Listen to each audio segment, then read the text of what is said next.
Welcome to Caliente Topics. This is your daily tax webcast. My name is Veronica Russell from MMTAXMAN.com. I have Patrick Russell, EA from MMTAXMAN.com as well. Welcome, Patrick. Happy Tuesday. And what's the topic for today?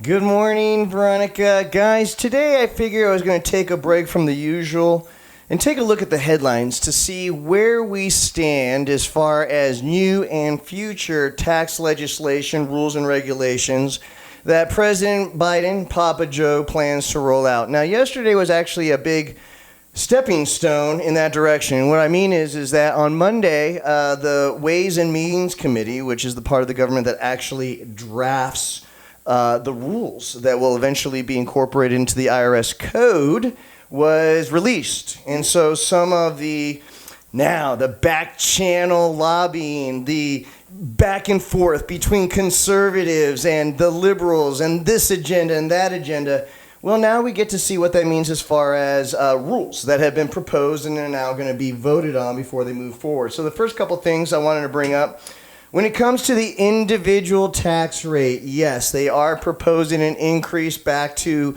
Obama levels, tax top marginal rate, which is currently at 37%, back to 39.6%. So they want to bring the top rate. Now, keep in mind that Biden has been publicly pledging, and this draft reflects how the top marginal rates and most of the tax increases will only affect individuals making over $400,000 or more and married couples making over $450,000 or more. So 99.9% of individuals that fall below that income mark typically won't really be assessed most of the damage and the tax costs being squeezed out of these new tax rates and tax rules. Okay, the next one would be the capital gain. What are we talking about capital gain? Right now, of course, we have the top rate at 20%.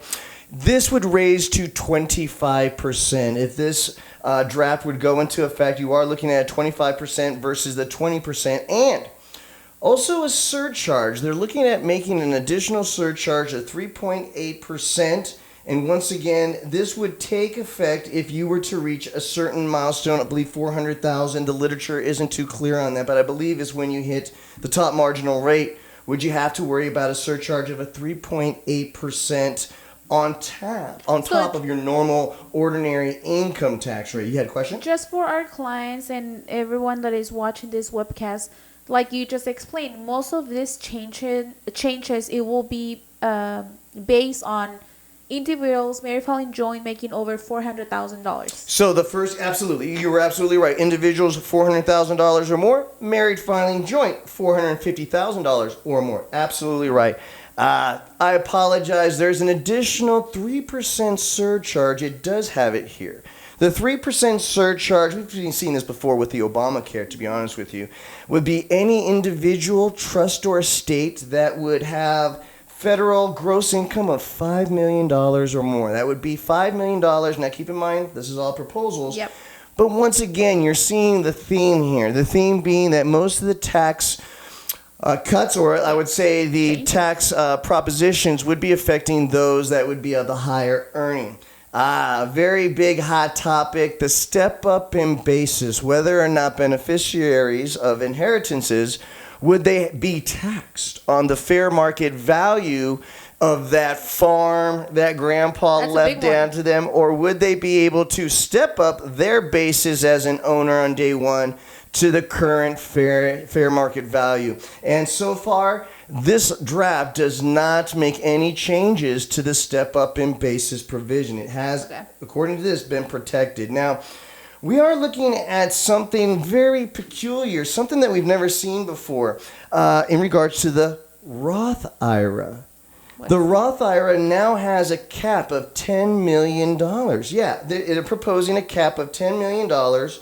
And if you have a Roth account that exceeds this $10 million, you need to start taking massive distributions out or face a stiff penalty or tax. Wow, interesting. They're forcing most of these. What it was is that these billionaires were pocketing or just investing into these Roth IRAs, these appreciated assets, and exploding these assets. Now remember, when you put something into a Roth IRA, Yes, you don't get the deduction benefit. off of your taxes in the year contribution. So you do have to pay the taxes putting it in, but that's the only tax that you pay to include the basis, as include whatever appreciated value or earnings. All of that comes to you tax free. And who was it? Was it the founder of, I think it was PayPal, Theo, who had made a big scandal in the Wall Street Journal, and he had turned a $12,000 account into something that was over in the billions. And so this is a new rule that I thought was very interesting. Now,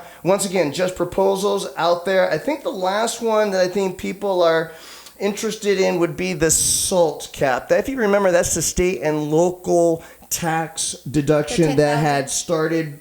It used to be dollar for dollar that you paid for state taxes out of your paycheck, or property taxes, or even DMV tax for your vehicles would usually be a deduction off of your Schedule A as itemized deduction, starting with the 2017, the TCJA.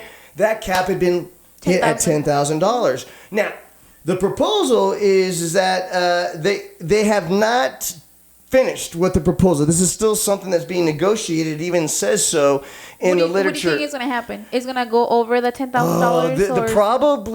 This is probably one of the bitter fights in the background that even Senator Manchin from West Virginia probably is using his leverage in order to get what he wants. Now, there's been several proposals to include. I've even heard not only do Democrats, liberals want to lift back the cap to dollar for dollar, whatever you pay, and then lift the cap completely.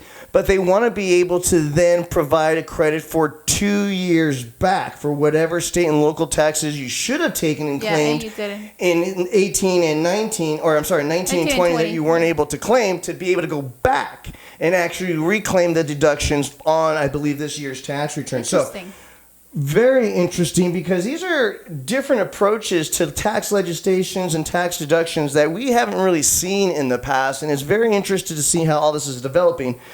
But the one thing that is very clear, we're already in the fourth quarter, we're entering into the fourth quarter of the year, and we still, even as tax pros, when it don't have a clear picture, a clear roadmap as to what the game is going to look like in the future come next year.